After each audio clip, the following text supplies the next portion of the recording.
vigelegele na makofi tena. Piga tena Yesu makofi. Haleluya. Waambie watu wawili lazima utoke chini yao. Sema lazima utoke chini yao.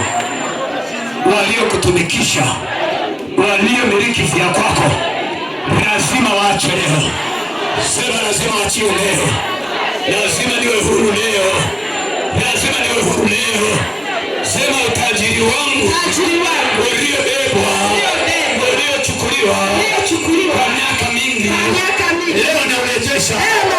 Sema leo naurejesha.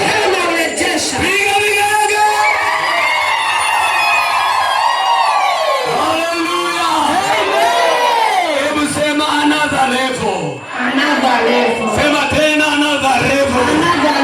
Sema naenda hatua nyingine. Sema naenda hatua nyingine. Rudia tena. Rudia tena. Sema naenda hatua nyingine. Lazima nimiliki. Na kutawala. Kwa jina la Yesu. Aliyesaidika kupitia nguvu zangu. Kuanzia leo analipa.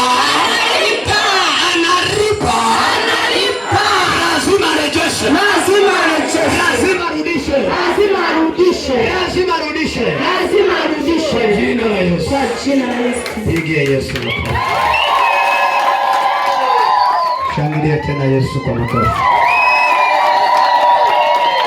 Unayo furaha? Ndio. Wangapi wana furaha? Wow. Hallelujah. Amen. Mimi mwenzio nina furaha. Amen. Kwa kuwa leo ndio siku ambayo tutatoka chini ya utumwa wao. Nataka uende ukajitegemee, ukafanikiwe. Unajua kuna watu wanafanya kazi lakini wanamilikiwa, wanapimiwa. Yaani wanapimiwa.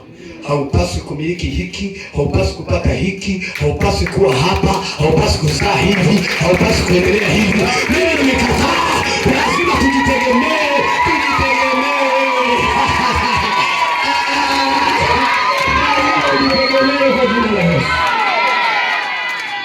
Kilichobaki tu kinanikera ni vyombo. Basi. Na vyenyewe nawapa siku chache. Hebu sema saa inakuja. Sitaumia tena. Sitateseka tena. Shangilia huyu Yesu kwa makofi. Wangapi wamekuja na kiti niliyoagiza? Kiti. Tuzuri nyote kuna lile. Niliwaambia nataka leo tutoke kwenye madhabahu zao na kwenye viti vyao, twende kwenye madhabahu ya Mungu, tukawe sawa na tuwe salama. Sasa bahati nzuri maelekezo mnayopewa yanapita hapa, yanapita huku, mnatamani kuwa hivyo. Kaeni hivyo, mtaona faida zake. Kuna mmoja au wawili kama mshale, mtakuwa mnaangalia hivi kweli alikuwa ni yeye, hivi